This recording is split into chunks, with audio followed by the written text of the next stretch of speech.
Yes, sir. Let's make history.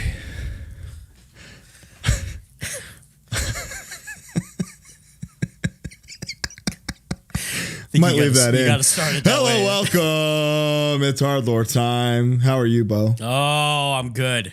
I'm frazzled. I'm a little frazzled. You're frazzled by this topic we've chosen? I feel as though I have to put a disclaimer out because we were on one idea and then did the complete opposite about 2 hours ago. I got to keep you on your toes or what's the point, you know? So if my list seems a little rough, I promise that's why. Hey, wouldn't be nothing new, am I right, brother? Nah, I'm just kidding. Today, we are gathered here to talk about a topic that is very important to both of us, I would say. Mm-hmm. Very specific kind of song, you know? Yeah, usually, and usually it's like, especially for hardcore, because we got to talk about parameters and all this stuff, but especially for hardcore, it's like typically one a record unless it's the whole record. Right. Yeah. You know so we'll get into all that and just kind of what this means. But we're here to talk about soft songs by hard bands. Yes. It's a beautiful thing when it's done the right way. Correct. Yeah? I totally agree. And for anybody keeping score, that means we were going to do hard songs by soft bands. So I had to really like switch things around. But that will be more satisfying as a sequel to this. 100% agree. Because that means we're not talking about hardcore music for 2 hours. You know, we're talking about other stuff, which I would love to expand the palette of the listener. Exactly. But that's not really why we're here. You know? Exactly.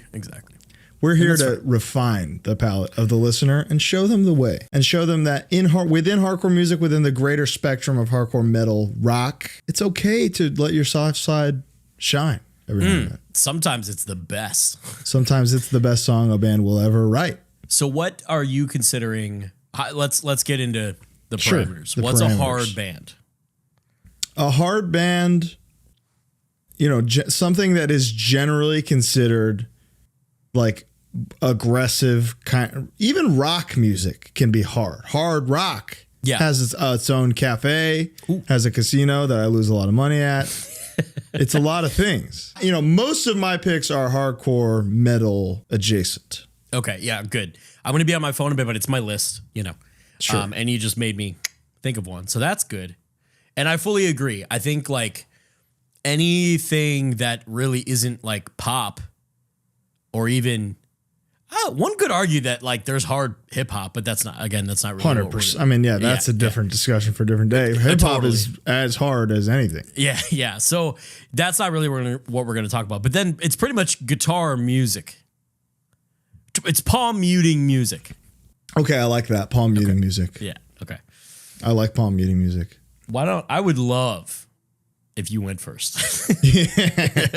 Okay, here's a fun one. I don't want to start with a technicality. Okay, good. You know, so don't consider this technicality. Okay. Oi music is inherently hard. Yes. It's kind of both, isn't it? Wow. It's blue collar. Yeah. It's anti-establishment. The premise of Oi is fuck you. Cockspar is the best Oi band. My favorite, for sure. On the best Oi record ever, Shock Troops, lies a little song towards the end. Yeah. Called Out on an Island. Beautiful. That could bring the world together, you know? If you take somebody aside, you say, this is Oi. This is an Oi band. They'll go, I love Oi. I guarantee you I could show my dad and mom Out on an Island tomorrow, and they'd say, buddy, that was beautiful. They say, Oi, Mike. What was that? And then I show them Take Them All. Yeah. And it's, hey, kill everybody. So that's a soft song by an overall hard band. Okay. I'm gonna give one of my prime examples then. Please. I'm gonna go with a Cromag song. The Only One. That was my next pick. Bo. Is a perfectly when I think it's about Krishna. I think probably he talks about lotus eyes and like all this stuff. That's, there's symbolism. I think it's a Krishna song. It could be a love song though, you know. So when they played the Rumble this year, he introed it by saying like, this song can be about a lot of things, but I'm deciding it's about my wife. So yes, it can be about a lot of things, I think. Dude, beautiful song. It's a beautiful song with a cool ass bass and then guitar intro and then the like 5 different variations of 7, 8, 5, 7, like just a bunch of that shit. I mean, he took all of those. Oh, yeah. Those are all taken. 7, 8, 5, 7 is gone. You got to add a 6 to not be Cromag. Yeah. You know? Yeah. The only one is the first time they had ever done anything like this in the discography. Like if you go chronologically, if you go Age of Quarrel into this, you get to this song and it's like, I have to imagine old heads were like, what the fuck is this? Yeah, because it's singing. Yeah, singing. It sounds like a love song. Yeah. Very melodic. It takes 2 younger chuckleheads like you and I to objectively peel back and say, no, this is good. When Chromags with John Joseph started coming back around in the like 2009, 2010, there was a show at the Sub T, and Shane of The Killer and The Rumble and a million shows, every fucking heavy show, pitted to Only Crush the Demoniac. And someone, like, as he was like walking out, someone was like, oh, Shane. And he was like, he said only Best Wishes songs. That's like what he said. And that was my first like, oh, I should check out that record, I guess. You know, like I hadn't gotten there yet. And I heard that song and I was like, okay, this is a cool song. It sounds a little bit like a certain Iron Maiden song, but this is a good song. And then you kind of get down the line and you hear The Only One. And that was the one that got me. Oh, really? Yeah. So in my opinion, I mean, Death Camps rocks also. There's a lot of The tracks. Age of Quarrel, the song. Yeah. Is the hardest, is as hard of a pit as Apocalypse Now. That's insane, dude. Yeah, it's great. So if you're curious, if you haven't checked out Best Wishes, I'd say start there. Or start at track 1. You never know. Start from the top. The artwork alone. So cool. It'll get anybody. So cool. That's an incredible record. My next pick, little band called Converge. On the album No Heroes. Okay. There's an epic opus. It's like a 2-part track featuring on main vocals Jonah Jenkins from Only Living Witness, a song called Grim Heart Black Rose. Haunting song. Haunting song that builds to this insane back and forth with Jonah and Jake. Yeah. That's like kind of where it first gets aggressive for the first time in the entire song. Yeah. But still is the most melodic section of the song because of Jonah. So this is 2 of my favorite things. Yes. Colliding. One of the people who you do. One of the guys I've been attempting to personify my whole musical career. Truly, that's one of their coolest songs, like composition. And that's my favorite record overall. Amazing. No, I'm a No Heroes man. Sue me, you know? Take me to court.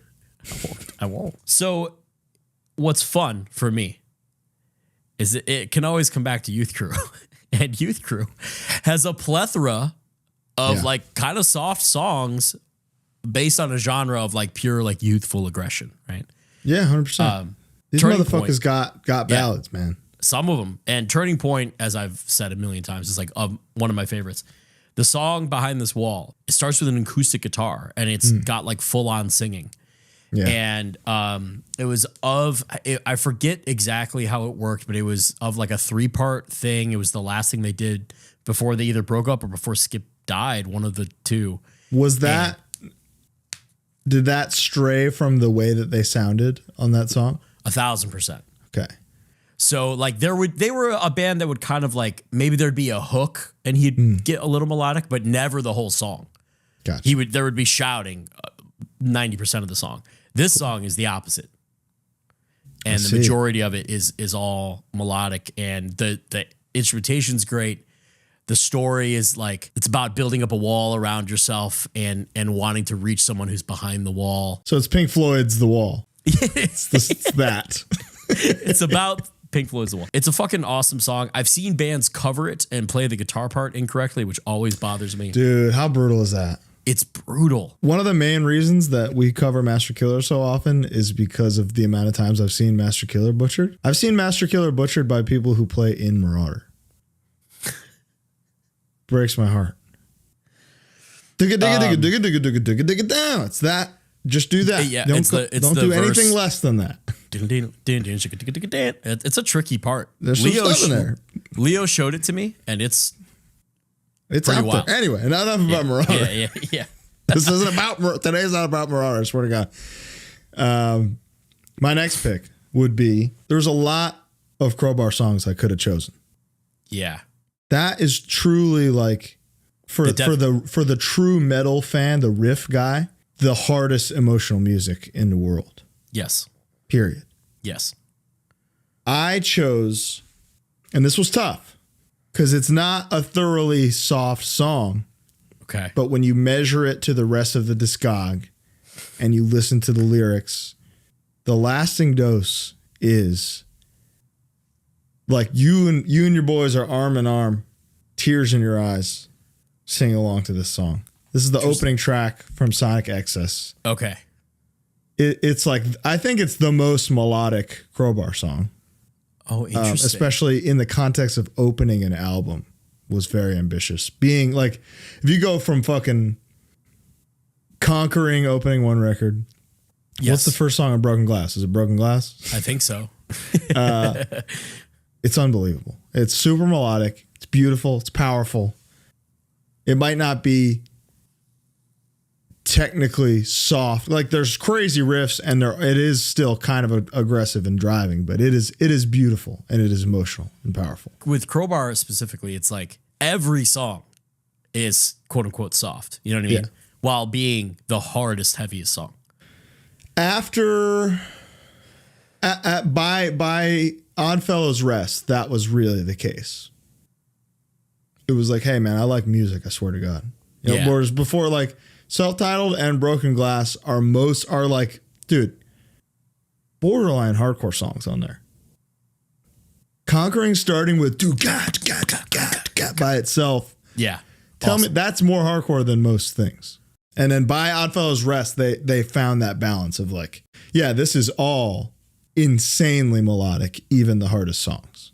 Just the best riffs, pound for pound, of any band ever. They're one of those bands that impressed me by it, kind of like Cannibal Corpse, where it's like, granted, I think the spectrum of what Crowbar can do is a bit broader than what Cannibal Corpse can do.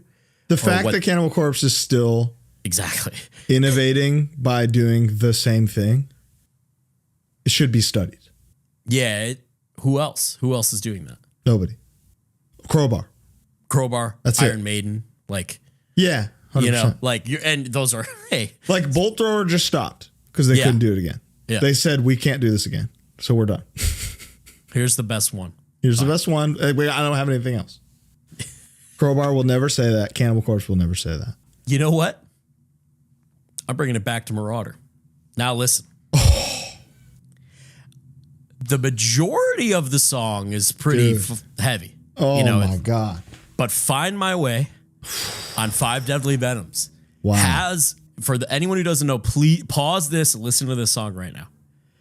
When you get to the bridge, the end of the road seems so far away. That comes in like a fucking freight train. Little tempo increase. It's kind of the same riff from Unify, just sped up. Interesting.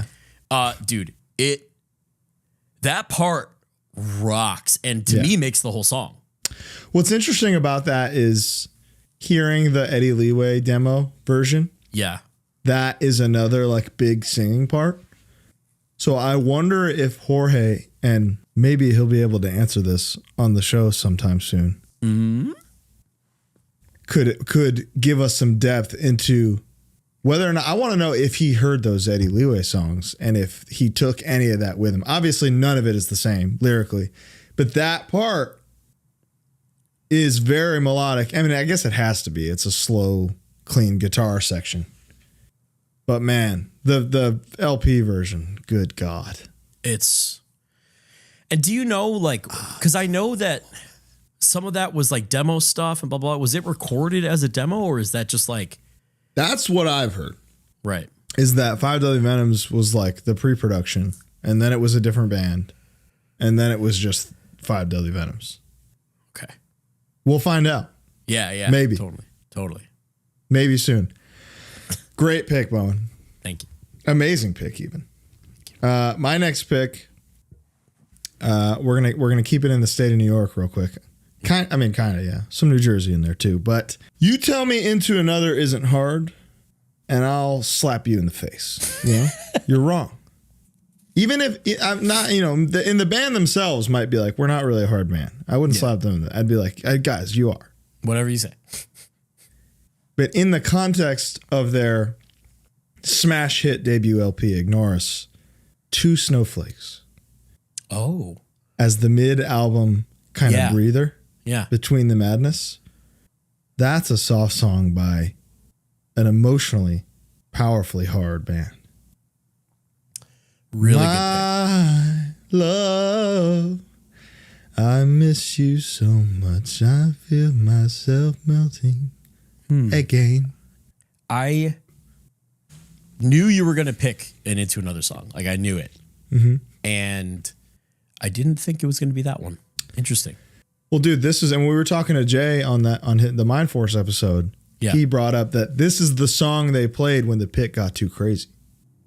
Really? They played this to subdue the mosh. Wow. Which that's a testament to what A, how fucking hard you are. Yeah. B, what a powerful, beautiful song this is. Wow. It's basically this song is the musical version of Hey Big Guy, Sun's Getting Real Low. Yeah. Yeah. Right. The Two Hulk. Snowflakes. The Pit Hulk. Yeah. Interesting. I forgot that about Jay. Seems like a whole lifetime ago. Now, Bo, why don't we keep talking about Richie, and why don't you tell me one that I know you want to say? You did know. I did. It's interesting. So, unless it's on your top 5, I don't want. No, it's not. There was just a lot. Yeah, like there were a lot to pick. Yeah, but there's one that's. Yeah, Mass Movement is by Underdog is like the coolest song. Yeah, it's a pretty much a reggae song. Yes. For the majority of the time, kicks into a kind of like fast part, and then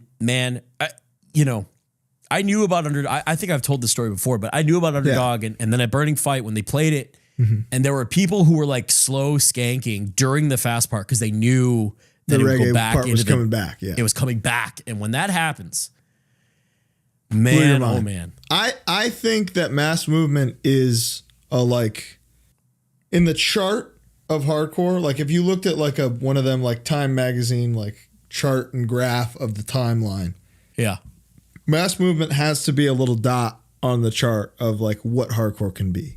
Wow. Like, hey, this is a reggae song and it's a hardcore song. Yes. Bad Brains had reggae songs. Yes. I'm going to tell you about one of them later. So, as am I.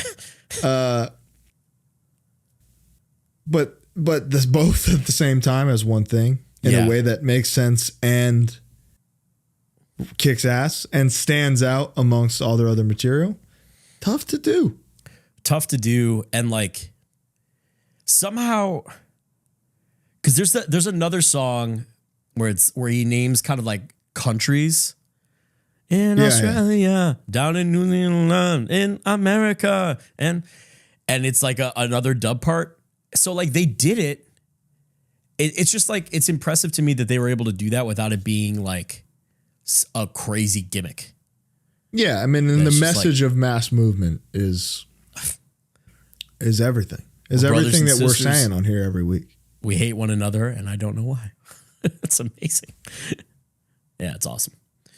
Great Love pick, Underdog. Bowen and me. Great pick, Bowen, on my behalf. Okay, this is I guess I'm gonna keep it on Kirk real quick. Are you familiar with Kingdom of Sorrow, Bo? I know the band, yes. Music-wise, I'm not very familiar. Kingdom of Sorrow is a side project helmed by Kirk from Crowbar and friend of the show, Jamie Josta. They put out 2 or 3 LPs now, I think. On the first one, my God. Dude, I'm telling you. Which song is it? Screaming Into the Sky. Okay. This is going to be the song on the playlist this time. I can't wait to see the Spotify graph go up for this song. This is the one. Most people don't know what this is. Most people will soon know what this is and be like, holy shit, where was this? I regret putting it on here because now I can't rip it off. But Kingdom of Sorrow, Screaming into the Sky is the perfect mix of a Crowbar song and a Hatebreed song. Got it. And you can tell it's like, oh, both of these guys are really putting their brains together. You can tell on the record that there's Josta songs and there's Kirk songs. Yes. This is a Kirk song with a Josta breakdown. And that's, hey. That's it, dude. It's as good as it gets. That's it. Yeah. So Kingdom of Sorrow, Screaming into the Sky. This is the one. When you're done with listening to this episode, I want you to come back and go, yeah, that was the one. Yeah. Period. I knew you were going to have picks that I wasn't considering. Sure. And that's just not as so much my forte. It's funny. I didn't think about Kingdom of Sorrow. Just didn't even consider it. I went through my whole library this time around, you know? Yeah, I was going through my LPs. I was shuffling songs while going through my LPs.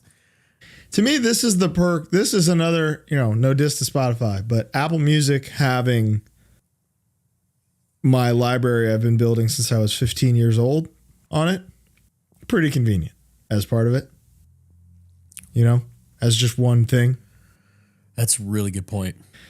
Spotify don't have that. As much like the UI is great, the discovery is great. Yeah. But my whole fucking library is on Apple. I'm stuck with it. Yeah. And it sounds better. It sounds so much better. I got a foot in each pond, I'm living. Same. Just because I want to hear what things sound like to the masses. Yes. Because you would not believe how few people use Apple Music compared to Spotify. It's less than 20%, I think. I think it's about 10. Like when you compare the two, especially on my end, I can tell you when looking at the stats of both. Yes. It's probably 10%. Yeah. That's pretty shocking. far out. Guys, get Apple Music. It's wrapped propaganda, and yeah. I understand, dude. It's so fun. Rap propaganda is good. It's one of the greatest marketing stunts in history. Oh yeah. It's awesome. I have a question for you. I have an answer for you. Is Alice in Chains a hard band? Brother, they better be, because let me tell you, I got one on my list. Okay, good. Now what's interesting is they have a plethora. This was maybe the most difficult of which one do I pick? Dude. Which one did you pick? I went my gut is Nutshell. Is that what you picked? That's what I picked, yes. Okay, my gut, that's fair. Yeah. I went from the same record, No Excuses. Dude, the hook in No Excuses is like a top 5 for me. Yeah. Boy, I just, both are on the Unplugged set. So it's kind of like yeah. So it's kind of like if it's on that, I feel like they're purposefully picking more emotional songs. Yeah. I don't know. I just kind of got the vibe of it, whether it's true or not. Yeah. And it's what they open with. If we're going Unplugged, the Sludge Factory Unplugged version, I'll cry right now. And I mean, they have, I'm looking at Dirt on the Wall. I can think of the Unplugged set. Like they have no shortage of like emotional songs, and they are a hard band. And like they proved it. Hey, we mean this shit. Yeah. Yeah. I know I talk about them a lot, but I can't praise that band enough. I think that's Martine's favorite band of all time. They age like wine. It's unbelievable how you can put on any record, anything, you're set. They're still rocking, to this day. Jerry's still rocking on his own to this day as well. I wish that Lane could have received the adoration that the TikTok audience is giving bands like Creed, Yeah, of course. Who, it's about time for one, but two, I would have liked to see them, because young people hear this and go, this is the best thing I've ever heard. Right. So keep it coming. Yeah. Make it happen. Bring him back. Hey, not for nothing. Some later Alice in Chains rocks too. Oh yeah. And like the hard songs are the ones I like from that. Yeah. Agreed. Those are hard ass bangers. Like those are some fucking, he heard Hatebreed and was like, oh, I can do that. Yeah, so I would pick Nutshell. I think that's the. Good I pick. think that's that and Down the Hole are like the most vulnerable songs. Yeah, No to- Excuses was my Alice in Chains pick. But yeah, I knew that was coming and I prepared, Yeah, and I'm glad I did. And we had different songs, we had different perspectives, you know? that's good. I have there's a few songs on my list where I have like a backup because I know you're gonna pick one, and you know. Maybe. I'll pick one that you don't have on there. True. That I don't know if I've ever talked about them on the show. Okay. Little band, one of my favorite doom metal bands of all time. Little band called My Dying Bride. You know, the first time I ever heard of My Dying Bride is because of that. Of that video. You guys doing it in the van in Europe. Oh, we were obsessed, dude. I was like, what is that? We are from England. We are My Dying Bride. That's from Dynamo. Mm-hmm. The biggest show of their careers. And his voice cracks when he's saying their band name in the beginning of the set. Anyway, the first song on Turn Loose the Swans, which is to me their ultimate classic record, is called Sear Me, MCMXCIII, which I'm sure is Roman numerals. MC, it's like 2003, I think. MCMXC 331 III. That's 2003. I don't know. Dude, is that? Yeah, I don't know. Anyway, I don't know, it's the first song. It's only piano, electric violin, and vocals. Wow. It's like 8 minutes long. It's the opening track, and it's gorgeous. Wow. And it just this big fucking crescendo to all the way to the end. Yeah. I can't praise it enough. And this record overall, this record is a really good mix throughout of soft and hard. Within the scope of each song, individual song. Big hard riffs. He has a scary voice and a pretty good singing voice. Yeah. His whole gimmick is kind of following the riff with his vocals, Sure. which is like kind of what you're not supposed to do. Right. But he has a charm to it that has worked for him for so long. And they're still putting out bangers to this day. Are they really? They're still a band? I didn't Still know a band, still rock. Huh. One of the best records they've ever put out was pretty recent. The Bargest of Whitby. Where are they from? They're from England. Never mind. They are from England. I'm going to go to your home state. Second LP by 100 of them demons. Wow, dude. Repeat Process. And it's Like, weird because it's not a tricky. soft song, Exactly. I know it's kind of but who knew he was going to do that? You know? and there was a reason like that was the music video song. That was like Yeah. the single. It was like let's see if we can get some people to pay attention to this because of blah blah blah. And that's smart and what you should do. I mean, I think that has more streams than any Twitching Tongue song. There you go. It stands out from the discography, and I think people who don't know anything about Connecticut hardcore know that song. I love that song is, well, you know what? I love that band is like kind of two different versions of the same software, 1.0 and 2.0. Like each record. Absolutely. And throwing in stuff like that is so fucking cool. Yeah. And I wonder if they wrote that to have a melodic part. I could see that. I also think Pete was maybe just like, yeah, you guys know I can sing like really good, right? Should I do that? Okay, I'll do that. This fucking band and record and song, that's right here. Yeah, I know. I'm pointing at my heart to the audio listeners. It's right there, dude. I think this record is some of the best production for that style of heavy. Agreed. I think the Very mix sounds clean and very still clean. hard. Yeah, it's like sterile and hard. Yeah. Which, like, when I say something like that, it makes me think of like Heartwork by Carcass. Like you're at that level. It's very hard work. That's a really good comparison. You're at that level of production, which, in my opinion, dude, embodiment. Like you play embodiment, it's one of the craziest sounding things to kick in ever. Yeah, I'm 100%. talking that level, and man, I just love it. I love that record. Amazing pick. I'm sad you got it before me. So there was a couple Sheer Terror songs I could have picked. Many people would be shocked to hear that. But they dabbled. They showed you that they were emotional guys. They were eclectic guys. They had different musical tastes than most New York hardcore bands. On the Old New Borrowed and Blue EP, there's 2 covers on there. Right. There's Johnny Cash, I Still Miss Someone, and my favorite, Everything's Fine by the Saints. They got trumpet in there. There's a whole brass section in there. He flexes how good he is at singing in this, on this whole record. The man's got pipes. Yeah. I listened to it after your EP, after our EP episode. This was one of your submissions. And I listened to it because I hadn't heard it. And I remember taking like a major takeaway from was like, Paul Bearer can sing. Like he can sing, dude. He's got crazy pipes. Yeah. You know, I would love to hear him do a full record of that at some point. Interesting.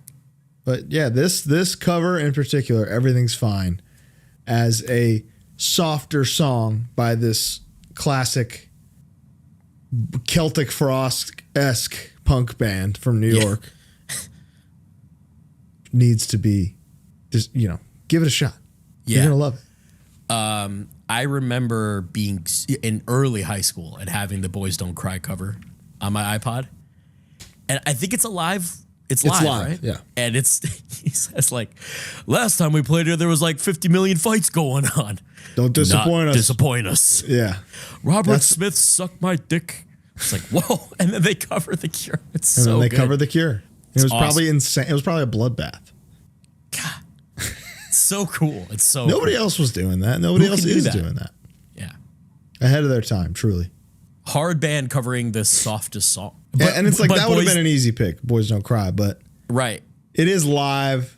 Yeah. And I want people to hear how crazy the production on Old New Borrowed and Blue is. For sure. And that's I love the idea of a really hard band covering the softest song, but in the song itself is actually kind of hard. Yeah.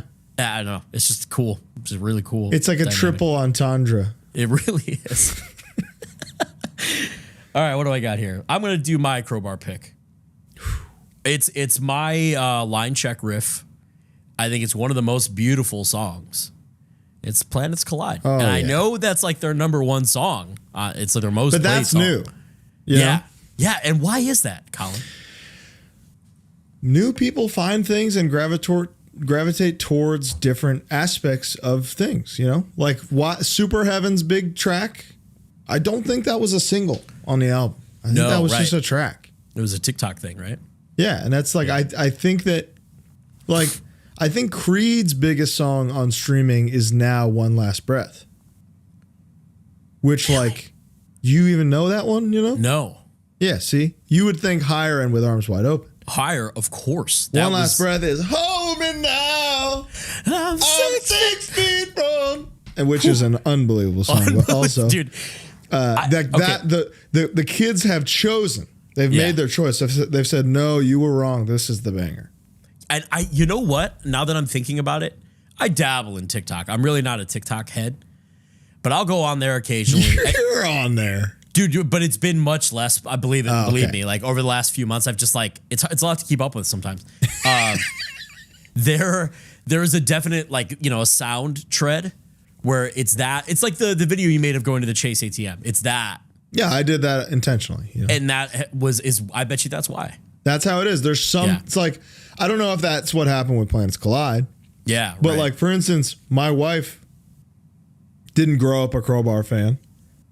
I put that record on. Planets Collide hits. She goes, "Who is this?" Yeah. So it is what it is. I mean, you've been baptized in a lake of tears, Fucking, but you learn from what's killing you. But you learn from what's killing you. Beautiful, this time it's real. Poetic lyrics. Let me see something real quick. No, I was gonna slap some reverb on it, but also knowing that so many Crowbar lyrics are about battling with addiction and alcoholism. Like he takes the most personal aspects of his life and turns it into art. And what's harder than that? Literally nothing. Nothing. Wow. Crowbar, we already went over it. We don't need to do it again, but they're such a special band. Such a cool outlook on what heavy music can be. I think they are like... I know it's easy. Ringworm has the title of your favorite band's favorite band. Sure. But like Crowbar, in a way that no band can be, is like your favorite band's favorite band in the aspect of like, oh yeah, I am directly, everything can sonically pull from Crowbar. Amazing. And, and a lot of things do. Willow Smith is a big fucking Crowbar fan, you know? Is that true? Yeah. Oh shit. How can you not be?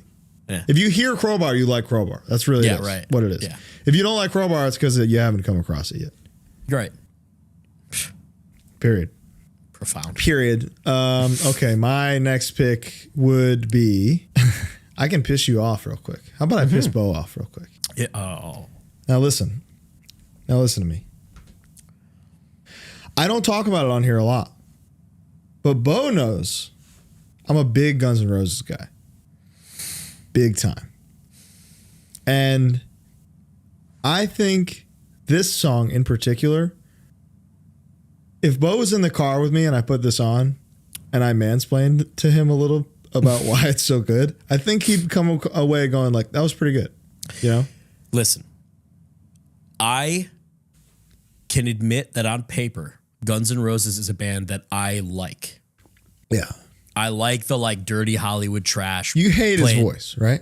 No, it's not even that. It's really not even that. It's fucking Sweet Child of Mine and Paradise. It's just like having this shit. It's the same. Yeah.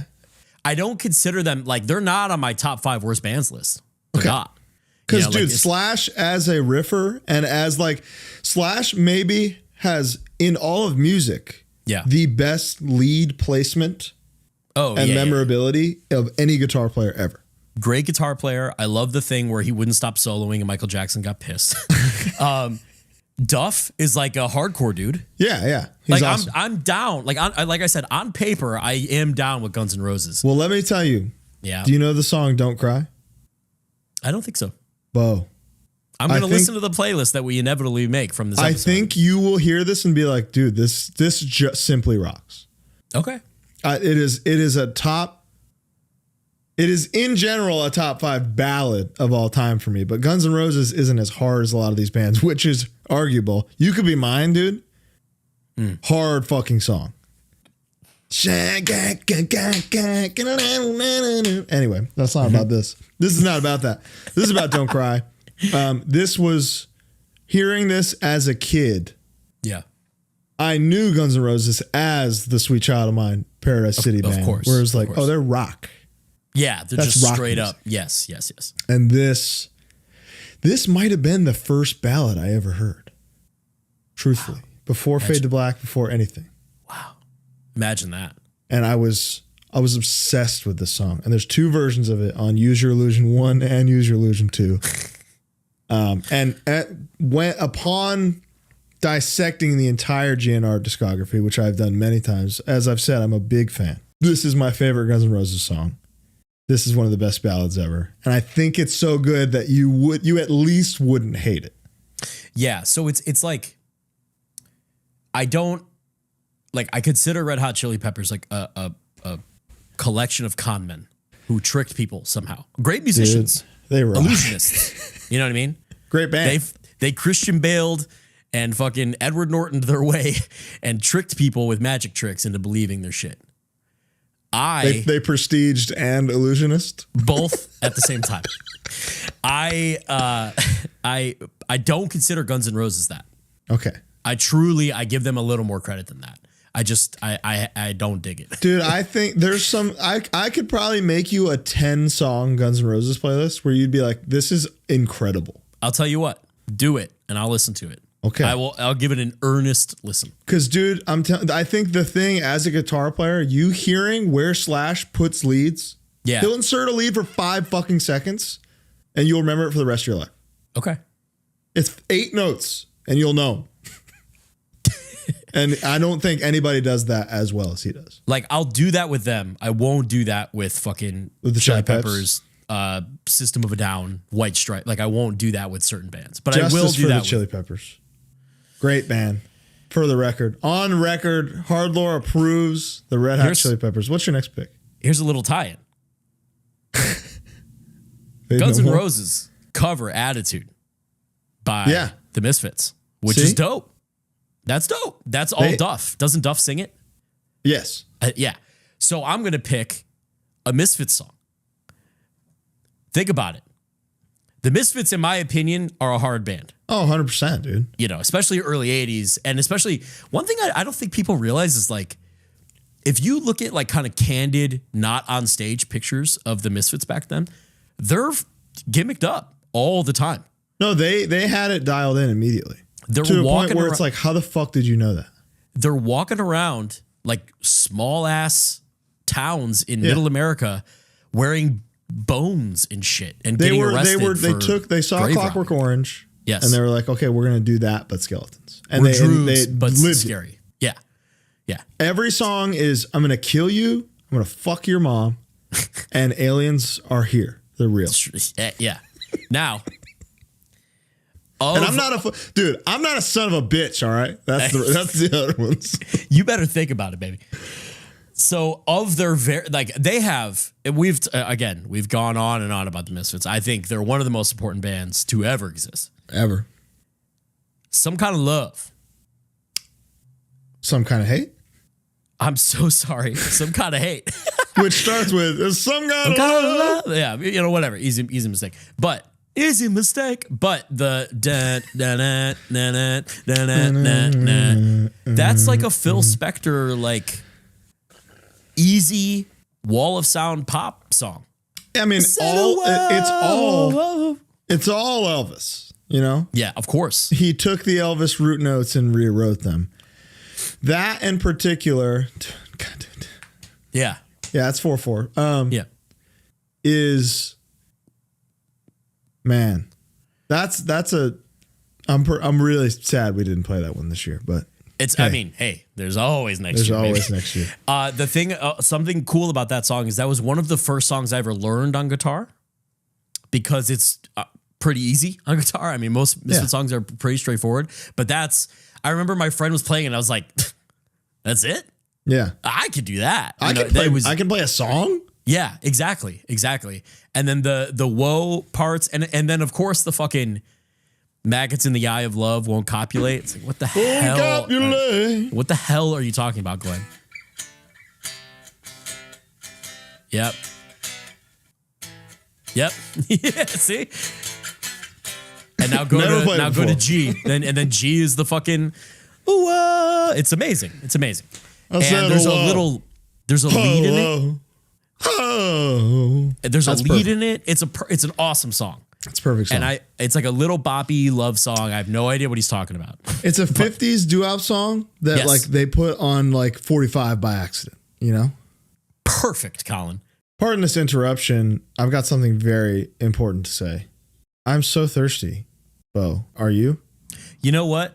I am. And it just so happens that I have a heaping helping of AG1 right here. You're so lucky, dude. athleticgreens.com/hardlore. Mm-hmm. You got to give it a shot because AG1 is our chosen foundational nutritional supplement drink of choice. One scoop into 16 ounces of water, 12 to 16 ounces of water a day. You will live better. Everything your body is missing is in one scoop of this little green powder. And I just took mine, just in the time that it took Colin to say all that. That's it. Drank them down. It's better than any multivitamin I've ever taken. I feel good all the time, and God, does that not count for something? I mean, I literally look forward to taking it. I literally go, oh, it's time, you know. When I drink my AG1, I feel like it's like, all right, time to live. Yeah, right. I set myself up for success. Yes. And, you know, if you go to athleticgreens.com/hardlore, you're going to get 5 free travel packs. So no matter what you're doing, you'll have a way to do it. You pour it in a little bottle of water, you get it down at 7-Eleven. Yep. And then you're going to feel better. You're going to live better. Your body's going to be way happier. It also, if you use our code, comes with a 1 year supply of the vitamin D and K drops. And Lord knows y'all need that. I know you're hermited up in your little cave. Dude, winter's coming. This. You need vitamin D. It's good. Mr. D is out to lunch. Yeah, he's gone. Sunny D is gone. You need the AG1 version. Little droplet. Drop it in, boom, you're good. Easy. You're not deficient no more. Give it a whirlski. You won't regret it. Mm-hmm. We won't regret it. I never have. When I don't take it, God, do I feel it. That is so true. It's also Manscaped time, Bo. Oh. The original friends of the show, Manscaped, our first beloved sponsor of this show. We're so excited to tell you about every single week on here because we're so passionate about it. Yes. I love not stinking. Oh my God. I love it. It's Can great. you believe not stinking? I can't believe it. It's one of my favorite things to do is to not stink. It's, maybe it took me a little too long in life to start not stinking. Mm-hmm. I just didn't know not stinking all the time was even an option. You know?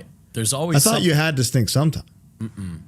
You really don't. And Manscaped makes that possible. They got cologne, body wash. They got the crop reviver, the crop preserver. They got deodorant. They got everything. Everything for a man to escape with, or anyone, really. It's just a clever name, but anybody can use it. And everybody loves the smell. It's universally renowned from my experience. When some big old bastard puts his crotch up my balls, he takes a whiff. It's going to be good, no matter the circumstance. You know? Tell him the code. It's code HardLore. You get 20% off and free shipping, period. Forever. Christmas is right around the corner. Holidays, whatever. Hanukkah, whatever you're celebrating. You need this. You need for your friends and your family. They need stink. This. They reek. Yeah. Your family reeks if you're listening to this. And you can save them. Together, we can save them. HardLore, Manscaped, and you. 20% off free shipping. I just want to shout out Dunable Guitars real quick. Tell me about it. I can't give you a discount code. I can't do nothing for you. I can just put you on to the best guitars I've ever played. That's all I got to say about that. Shout out. Back to the episode. Up next, I got a little song by a little band very close to the show. Little band called Disgrace. The last song on their LP, True Enemy. Conclusion. Taylor sings the entire thing. Wow. It's like a legit ballad. I don't know what it's about. I've never asked. I don't want to know. Beautiful song. Is the acoustic in that? No, that's the segue interlude thing. Okay. But this song has like multiple crazy leads, an insane solo, a legit hook. It's pretty short. Yeah. It's like intro, verse, chorus, bridge, I think. It's very short. It is 100% melody. It's a fucking banger, dude. When I heard that, I was blown away. This might be one of your coolest picks so far. Just because like I didn't even consider it. You know what I mean? Well, like, who would? I mean, they've got 700 monthly listeners or something. You know? Yeah. You guys need to listen to Disgrace. Dude, that's the best band. Period. So a little tidbit that I love is that acoustic segue on that record. I texted your brother and asked him if that was the same from Twitching Tongues recordings. Because it sounds exactly alike. And it's the same guitar, for sure. That's what I mean. Same guitar. Yeah, it is the same actual guitar. literal guitar is the same one. I love, that's just a cool little tie. I know it's just because that's the acoustic in the studio. Yeah. But I love that that's like a tie-in. It's cool. The Takamine, our shitty little Takamine was the pit acoustic guitar. Love it. I don't know where it is. Probably a lot of things were played on that. It's all one guitar. That's cool. Yeah, that's a little bit of the lore that I like. That is fun. You're right. That's fine. I ain't never thought of it like that. Let's go to New York. Let's start in DC, get banned, and then move to New York. You know what I'm saying? Now there's a lot of Bad Brains songs. I got one in my top 5. Okay, I'm going to choose a dark horse reggae song. Okay, good. The Meek is on Rock for Light. Jah children, hey. the meek shall inherit the No, when I listen to this, the part where he's like, neither will his leaves wither, neither will his orange wither, neither will his skin of the night, no one's on the night. Yeah, but be prosperous in the way that he goes. In the name of our Lord Jah. Like the way I'm Rastafarian in that moment. Chills just now. That part, even when I was a kid, like just got me, and I just thought it was so cool. Yeah, and it's so powerful that I believe in Jah. Straight up, dude. It's like watching The Conjuring. Listening to Bad Brains is exactly like watching The Conjuring. If I'm being haunted by a demon, I'm Team JC 100%. If I see a demonic possession, in the name of Jesus, repeat it after me, bitch. Yeah, release them. Listening to Bad Brains, I'm a child of Jah, and I won't take any other answer. For those of you who don't know, Rock for Light, which is my personal favorite Bad Brains record, I think it's like every fourth song is a reggae song. Is reggae, yeah. It's fucking awesome. And I'm so glad that I listened to it when I was like really young. That was an early punk record for me, because I feel like I would have been closed-minded to that. There's a moment in the America's Hardcore documentary where one of the like Battalion of Saints guys or somebody is talking about having seen Bad Brains and being like, man, they're playing fucking reggae songs. I'm not here for that, man, you know? And I remember feeling grateful to not feel that way. Like, please play a reggae song. Like, I'm dying to hear it. This was Bad Brains for me when there were a few things when we were kids that older people took us aside and said, hey, if you don't like this, nobody will respect you. Wow. And like, I imagine it was the same for you. Like Age of Quarrel. Yeah. If you don't like this, nobody will respect you. Yeah. Self-titled Rock for Light as one thing. Hey, if you don't like this, you're out. You're shit out of luck. So again, yeah, I agree. I'm grateful I was young and was molded by this rather than presented it later. I love it. As you'll find out later in my top 5. Good. Great. Coming down to the wire here. Yeah. Only got a few more before the top 5. And this is only really, I mean this in the context of their discography. I think young people will be excited about this one because I vividly remember when Trapped Under Ice was showing me demos for Big Kiss Goodnight. Little song called You and I was towards the end. Interesting. And they were like, this one's different. We'll see what people think of this one, you know? Interesting. And this feels like the kind of like proto Angel Dust, you know? Yeah.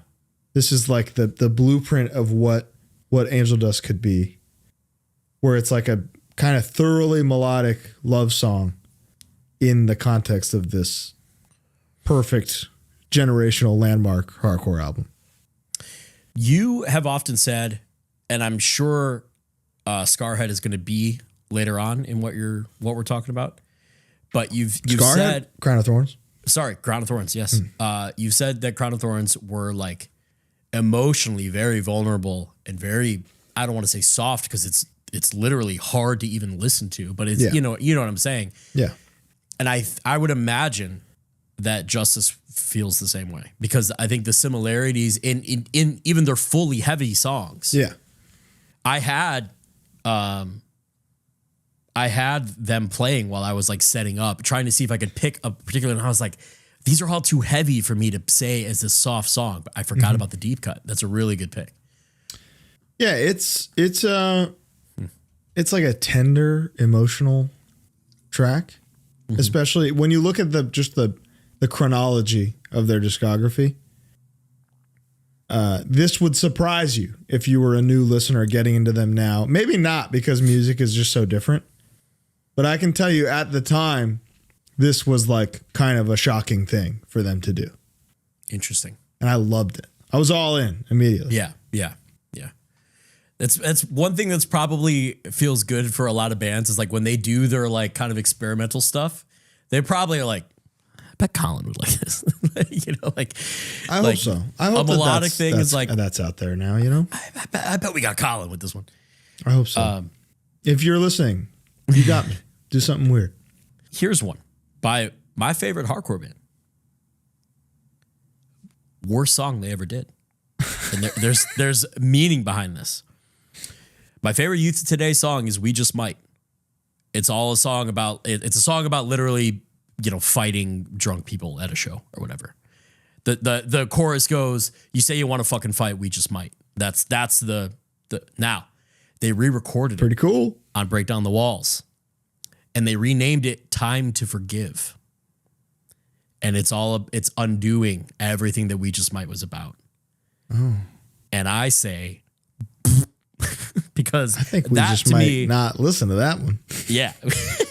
That to me, "Time to Skip," that to me is like, I that's not what I'm here for. Obviously, I know it's about growth. Obviously, I know the meaning behind what they're doing, and I'm being a little bit of a brat. Yeah. But that to me is a soft song. We're just having fun online. I'm just having fun. Youth Today is still my favorite hardcore band. But that's like, you had this fucking amazing hard ass song all about like that's pre Project X. That's pre Straight Edge Revenge. That's very like, yeah, we mean this. And then you kind of undo it, and I don't like you up. Yeah, but you know what? I'll fuck you up. and then but I was just kidding. I was just a little hot. Don't worry about it. See, I don't like that. I like my fuck you up. I like that. Yeah. So "Time to Forgive" by Youth of Today. That's not for me. Okay, understood. There's one that I just know has to be in your top 5, so maybe I won't say it. Okay. But before we get there, Trypticon, after their first record, had an EP ready to go, which I think is so brilliant. It came out, I think, like 6 months later or a year later, called Shatter. And the title track, Shatter, is, how do I describe this? I think to the layman, you would listen to this and say it sounds like Lacuna Coil or something. Interesting. Right. But to me, it just sounds like a like slow, subdued, atmospheric Celtic Frost song with a female vocalist on the chorus. Kind of. And she's just wailing. She's wailing, dude. And the chorus is, "Why did you cast me into a bottomless pit of pain?"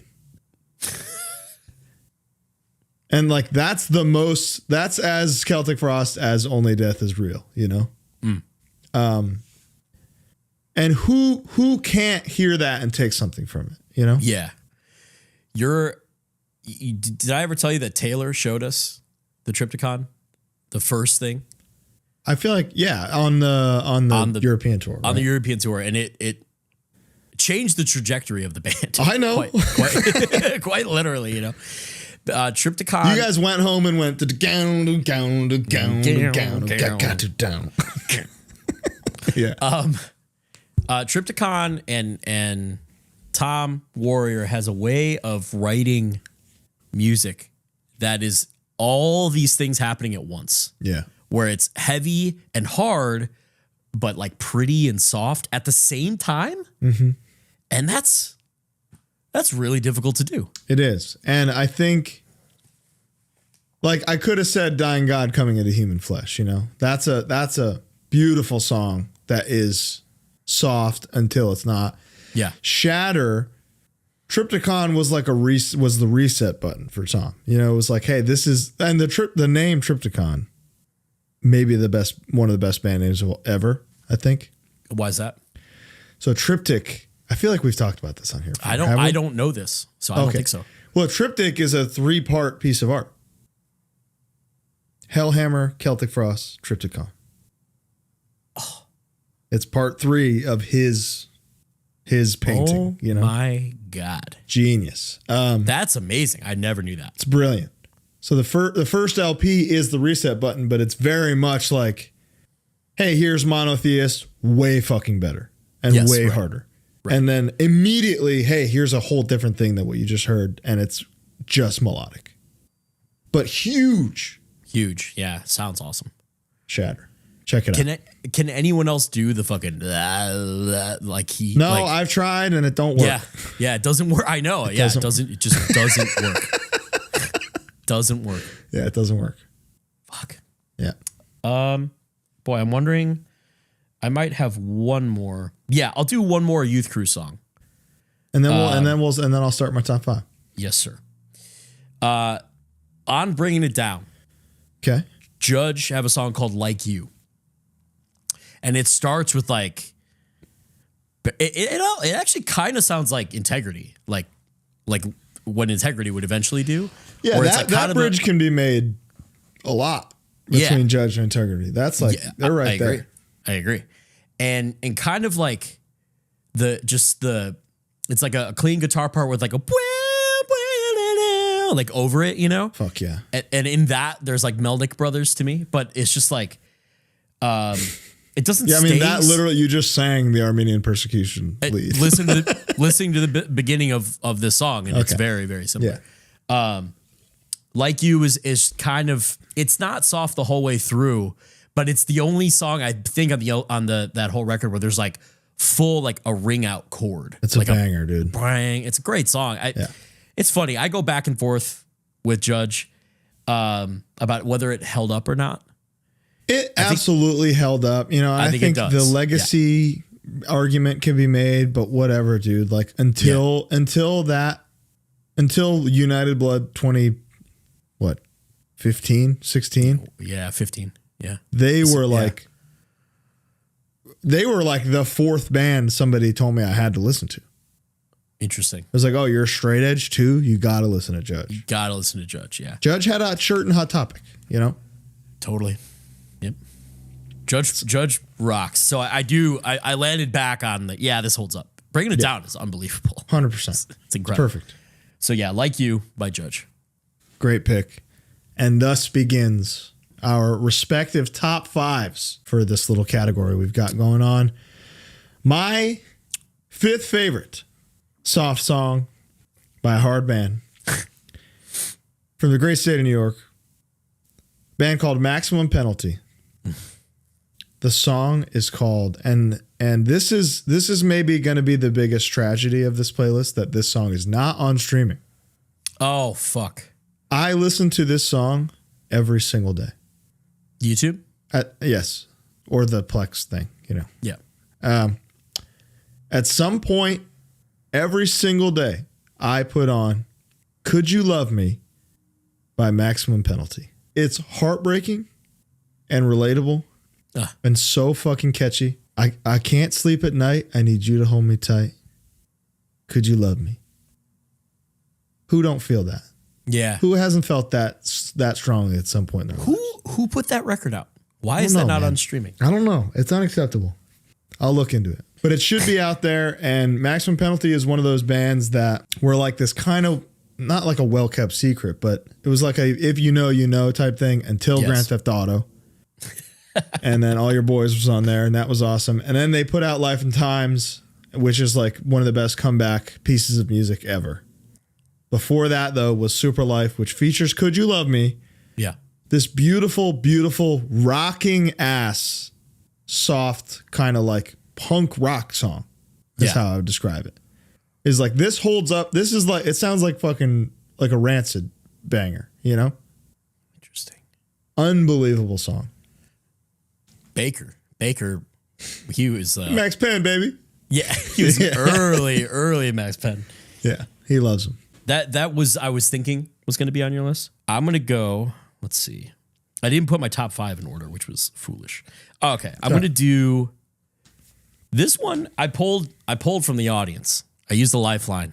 You did. I pulled from our Twitter some of the replies. I didn't look at that because I didn't want to be.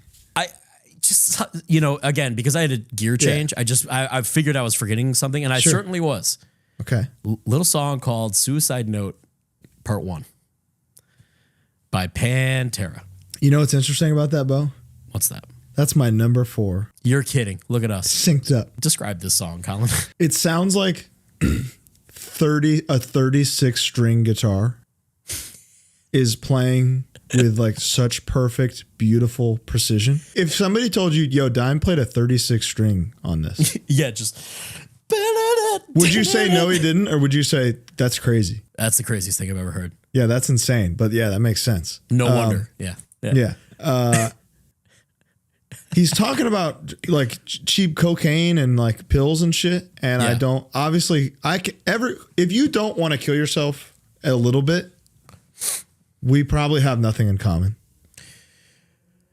Yeah. If it's never crossed your mind, I don't think we have anything in common. Just in general.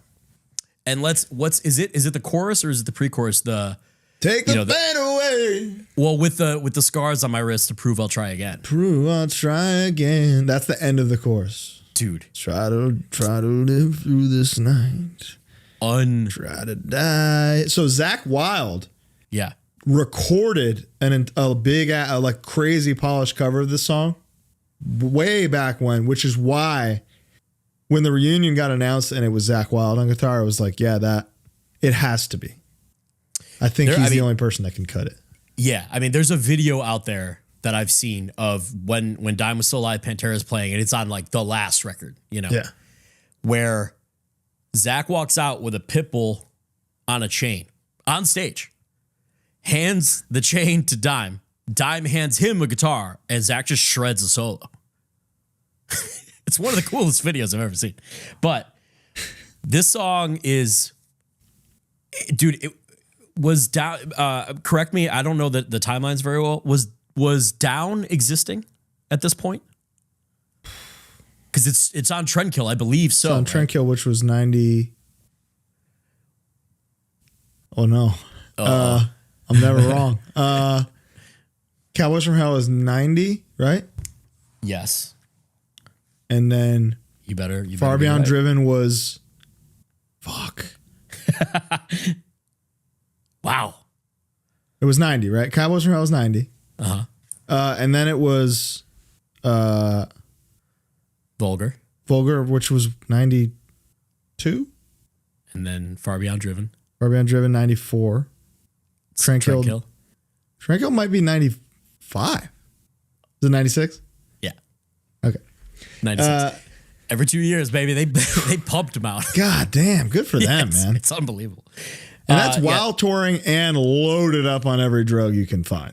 And like I said, I think Down. No, this may have been the beginning of when the Down should start happening, and like they had downtime. I think, but you know what I'm saying. I need my downtime, man. Man, I fucking. You can hear Down in this song. Is my point. Like you can hear, whether it was already a project or not, I don't know the timeline that well. You can hear Phil singing in a way that is super reminiscent of what, I don't know, what Down would be, what could eventually be the downfall of that band, which is just like an interesting seed, like a little thing that's growing. Well, I know something, I think he purposefully recorded all the vocals by himself for this whole separately. Record. Right. Because he's just like, I can't deal with other people. I don't want anybody to hear recording this gorgeous piece of music separate. And then you're doing wow. I mean, straight into one of the hardest songs ever. Maybe the best 2-part thing ever, period. Suicide Note 1 is one of my favorite songs of all time, period. Yes. Any band, any criteria. Great. That's great awesome. pick, Bowen. Great pick. Colin, what's your number 4? Yeah, I should do number 4. Yeah. I'm going to do, bringing it back to Glenn. Got it. Her Black Wings. Being safe. It's very Peter Steele. Very like, is this a song? But it's like this. Let me advocate for Satan here. Okay. This is like the Danzig song to me. I agree. I think Mother is the. But isn't this just kind of what Danzig sounds like? Yeah. But that's my point. Is this one for me is all lyrical. It's like the Carnivore song, fucking After the War. Oh yeah. It's like that. Yeah. It's like that song to me, where it's all kind of like, hey, all of this is superfluous, and I'm really safe and warm under her black wings. I mean, I'll be honest, this is the song that made me a Danzig fan. Good. Perfect. This blew my fucking ass off. Dude, this song, the chorus is perfect. Whoa, under her black wings. Yeah, and the weird, like, you know how a power chord is like one and then you skip one and then one, right? So that goes one, skip two and one into a power chord, like whatever that shape is. Oh, dude, John Christ. Hey, man, Underrated, there's a reason I made Danzig, you know? What's he doing? John Christ? Yeah. Jordan Olds was recently in contact.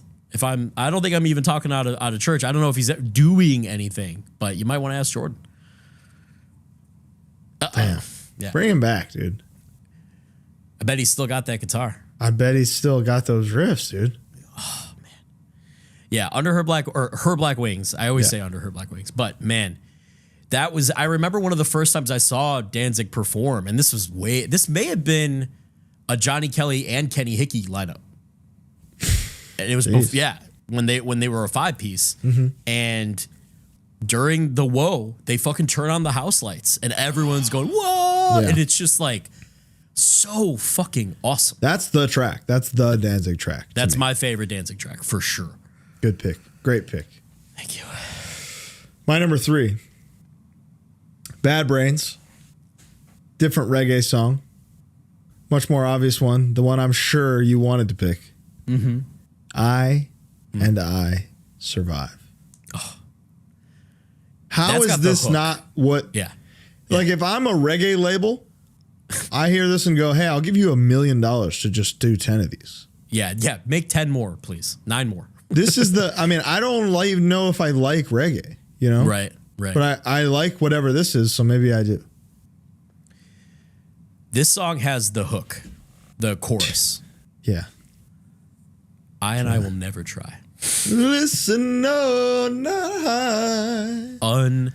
Try to live that way. Dude, and the fucking, the bridge, what did Josh show them? High and I survive. And this is another one of those things. When I hear this, yeah, I believe in Jah. Period.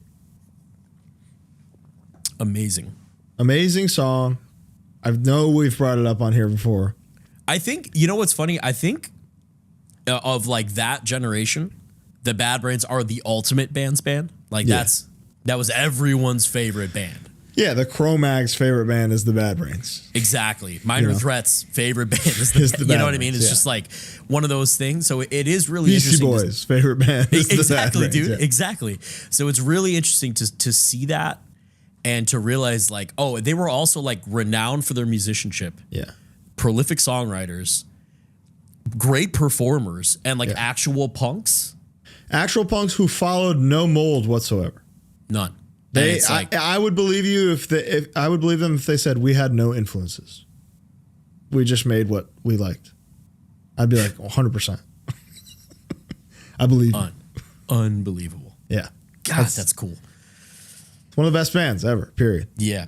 And they're not a band that's often on my mind, but as we do this show, they come up so much that it's like, oh, they might be it. It's one of those things where it's like, I don't have to listen to this because it's already in here, you know? Well said. It's like I don't ever, if I could never hear it again and know it better. I could probably figure it out in 5 minutes on this guitar. I know Rock for Light front to back. No 100%. problem. I used to listen to it so fucking much in high school. Yeah. All right. This one is my number 3. Yes. This one I might have to convince you because I don't think it's inherently soft. And I've also used this song. Motherfucker's pulling technicalities on his number 3. But hear me out. I've also used this song in the Best Breakdowns episode. You're sick in the head. Madball, New York City. Shut the fuck up, dude. Dude, the line. This is not what we're doing. Dude, I disagree. I'm trying to do this show with this guy where I show people hard bands making songs that are unconventional to the way they sound. This motherfucker says the hardest song ever as his number 3. This is the hardest song ever. What I'm saying is he in this song is acknowledging all this like hardness and brutality in where he's living and where he's growing up and blah, blah, blah. And he admits that like it makes my stomach turn. Like it's the worst, but it's just part of it. And in that, I think there is a vulnerability No. that I think is really cool. This is the hardest song ever. This is a hard song by a hard band. Can I do it? If you're People are vetoing, going to look at the playlist and be like, why the fuck is that on there? if you're vetoing, I'll do a backup.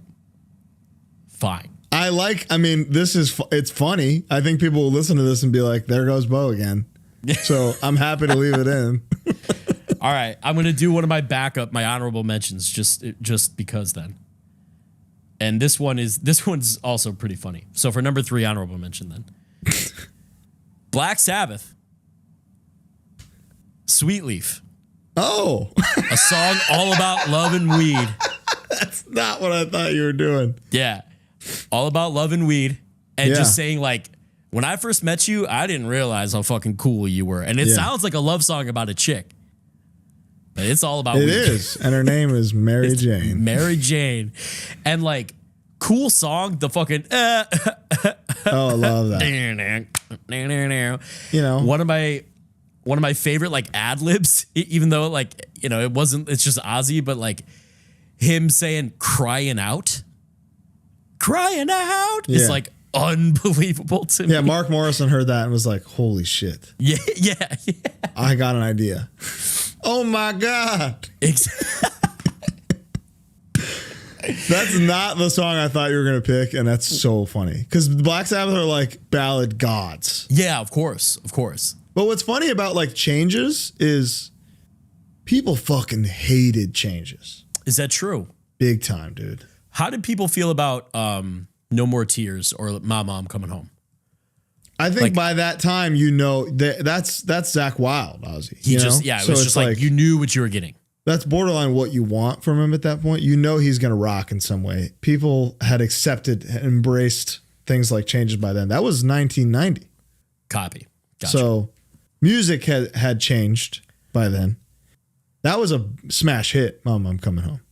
Okay. Yeah, I remember it was huge, and fucking No More Tears, obviously. No More Tears is another one of my favorite records of all time. Any genre. You want to talk production, dude? Every instrument sounds perfect. Yeah, that was an interesting pick. I see where you're coming from spiritually. You know, it's a love song about weed. Yeah. But I think we must know, even though Black Sabbath is not, I just felt too obvious, which is maybe what I should be doing. Mm-hmm. But Changes is one of the greatest ballads of all time. Period. That was your number 3, right? Number 3. 3.5. My number 2 and my number 1 are basically, it's a toss-up. Could have gone absolutely either way. Okay. Depends on the day of the week. Depends on where I am in the country. At home, the answer, my number 2, Only Living Witness. Hank Crane. From the album Innocence. It's a straight up like Western country song. Right. But I'm not in the country in the like, gonna hold my baby, gonna drink some beer. Yeah. Never fear. That is here. Not one of those. Like the good kind of country. Yeah, it's straight up like a cowboy sitting on a rock. Yeah. Eating a fucking piece of tweed while a tumbleweed goes by. Yeah. It's acoustic guitar, like a single violin, some cymbal swells, and Jonah's gorgeous soaring voice. Wow. I believe Eric, who passed away, wrote this song and was like the primary person who was, because they had all kinds of like crazy Western, like Ennio Morricone type movie score elements thrown in. Mm-hmm. Mm-hmm. But this was a full song of it, and it all crescendos to one of the greatest bridges I've ever heard. Wow. Will ever hear. With this big fucking soaring violin lead under it. Yeah. This is another one of just my favorite songs, period. Regardless of this this list. Mm-hmm. I think it I hope this is another one that pops on the Spotify chart. So Hank Crane, Only Living Witness. If you like movie scores, if you like like fucking like Chris Stapleton, I think would hear this and be like, that was a beautiful song, man. Wow. Okay. Just like in the entire scope of music, this is an objectively good song. Love it. That's all I got to say about that. All right. My number 2. It's a really obscure band. They're from the Bay Area, called Metallica. It's about time.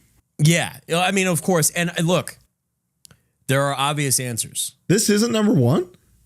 I'm going to say no, and you'll see why. Okay. Fade to Black is an obvious choice. That's what I had. Yeah. That's your number 1? No. For me, I got you. And I think that that's like an obvious choice, and like lyrically, that song's amazing, blah, blah, blah. But I truly think Softer is Nothing Else Matters.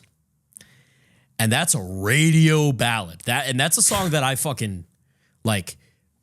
When I was young, I hated that goddamn song. Yeah, play it, Colin. You know the story? Let's see if I can figure it. The story about how he wrote it? Top 3, baby. Top 3. Oh, really? Yep.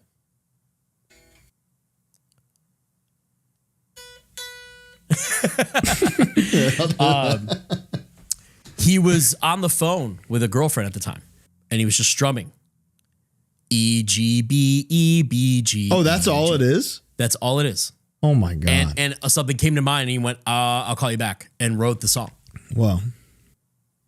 It was one of the first songs where they're using strings in production. I mean, if you listen to this record, obviously I'm a broken record, but if you listen to this song cranked in like good headphones or on a good stereo system, this song sounds fucking awesome.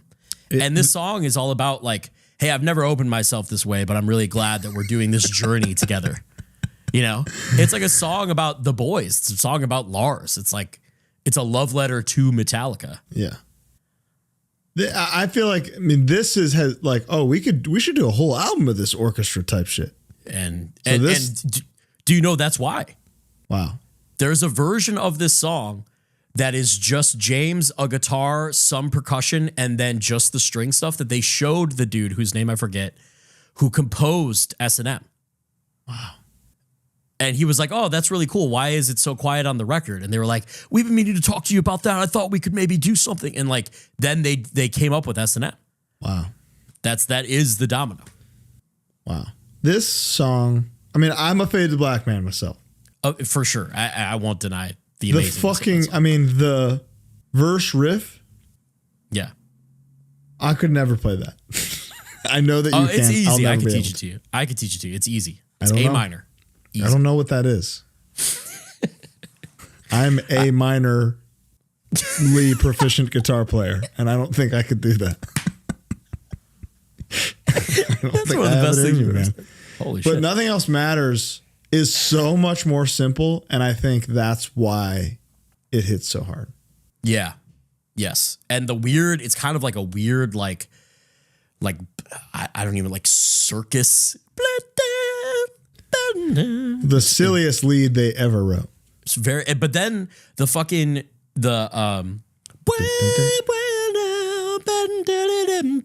insane. Like, Kirk kills that lead.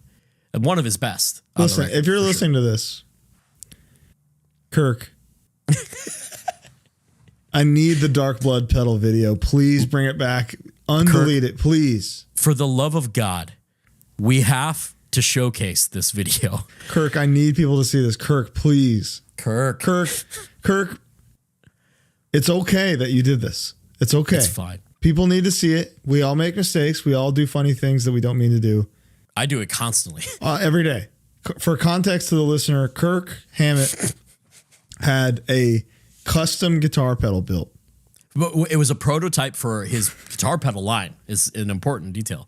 There's a prototype called Dark Blood. And he's talking about it, and he's promoting this pedal by saying, yeah, I used this pedal on the new record, and it just blew up my head. Yeah, blew up my amp. And he keeps saying amp, and then he keeps going, what did you do to this pedal? amp.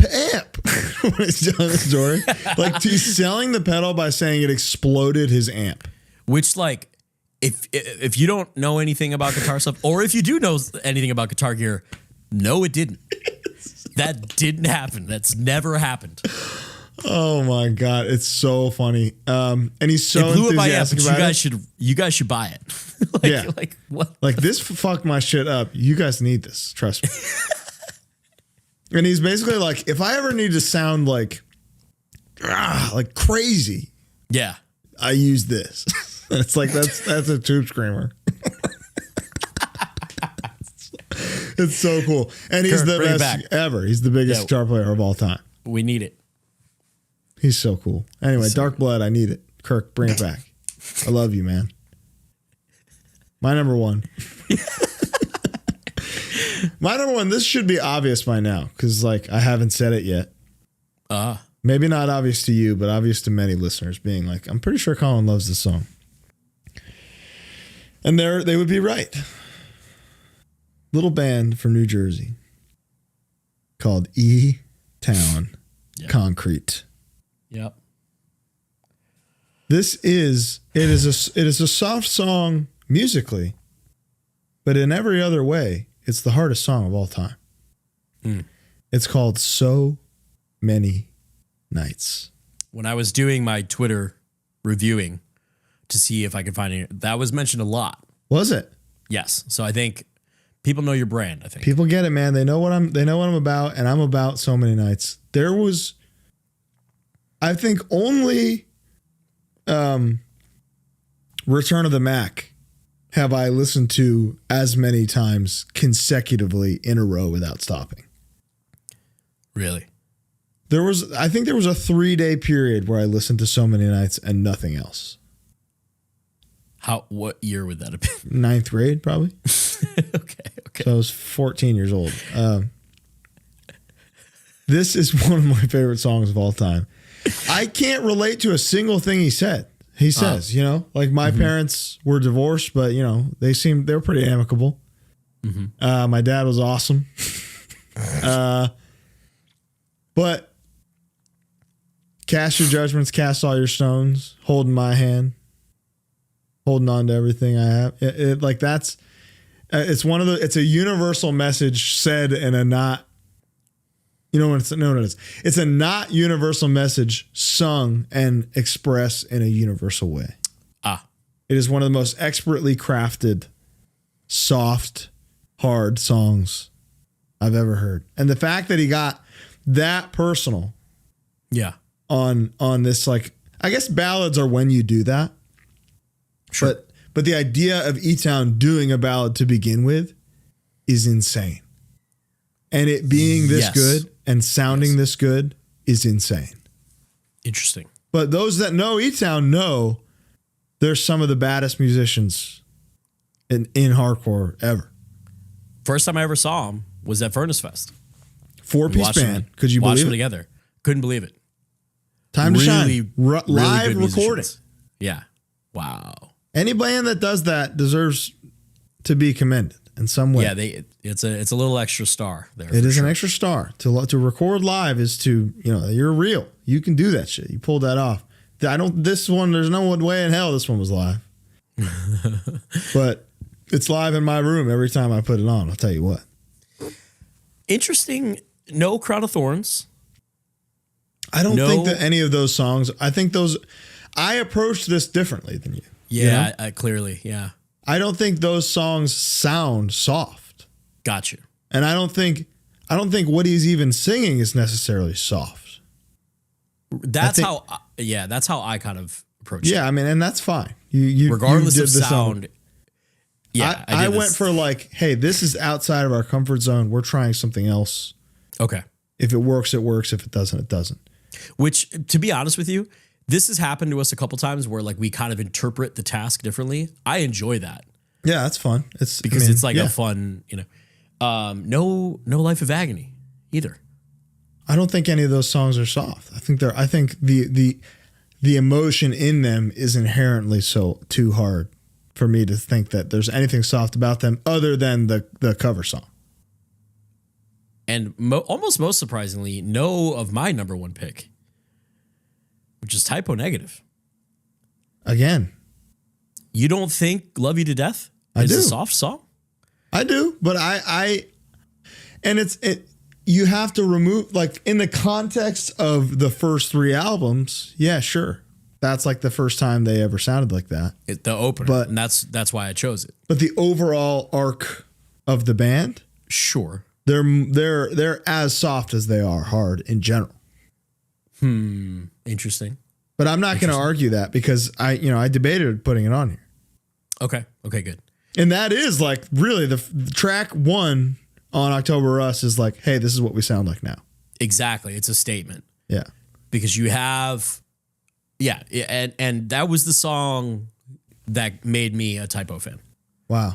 I heard that and I went, oh, I had heard Black Number One and I had heard Slow, Deep, and Hard. And I was like, See, that's interesting because it was the harder songs that got me and made me think, oh, it's okay to do this, to like this. Interesting. And what I will say, Typo, and maybe it's similar to Twitching Tongues. Maybe this is where we are similar. I don't think that there's that many actual sonic similarities between the two bands. Yeah. But we're as soft as we are hard across the board. And that, you like, so? there's as many. There's probably, when you even it out, as many like soft songs as there are hard songs. And that's why I don't consider either just one thing. Okay. And I'm fine. I think that's still valid for the discussion 100%. for a band to not be either way. But yeah, Love You to Death was the song that like I heard. I was like, oh, this is just beautiful. And then is also like heavy during the verse and then ends. Am I good enough for you? It's like, holy shit. Yeah. Are you kidding me? Right. Yes. You're right. Peter, you are. I mean, yeah, that's probably, I go back and forth between that and World Coming Down as my favorite record. As have I lately. I've been big. World Coming Down is on my wall right now. I've been big on World Coming Down. October Rust is probably thoroughly the softest. And that's maybe why it's my favorite a lot of the time. Interesting. You know? Yeah, I like that. One of the things is World Coming Down, even the cover block, like I love. Like there's no second of that record where I'm like, October Rust will get kind of psychedelic at some points that I'm not like thrilled about, but I still.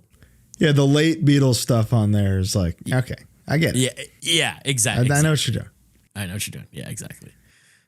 Yeah, that's my favorite band, period. I've never considered them in the scope of up until October Rust. Yeah, that 100%. So I guess that's totally fair. Okay. Totally fair. Great. That's a good pick in that it is probably their best soft song. Yeah, I think so. And Druidus. I have Druidus. Love You to Death and Be My Druidus as like my backup in case you picked Love You to Death. Interesting. Yeah. Anesthesia is my. Right. I do that. You know, that's my shit, dude. I do know that. But that's a hard song in that, like, it's hard to fucking sing. It's hard for him to say all that, I'm sure. Yeah, right. Yeah, this was very fun. I like learning about how we interpret the same topic differently. Yeah, I went very literal. You went very literal. I went a little loosey goosey. Dude, the Madball pick is so funny. I went a little wild on Madball. I like the idea of this is kind of fucked up. That, and that's what that song is to me, and that's why I picked it. I thought that was cool. Sure. I get it. I went, hey, we don't sound like this. Here, listen to this. Yeah, valid. This was very fun. This was HardLore's Soft Songs by Hard Bands. Coming soon will be Hard Songs by Soft Bands. And that'll be different. That'll be very different because we're just not going to talk about hardcore at all, probably. Probably very little. But adjacent, I would imagine. I got my list So ready. I don't. But right, yeah, this was a blast. Yes. Thank you all for listening. We will see you next week. We can't wait. Bye. Bye.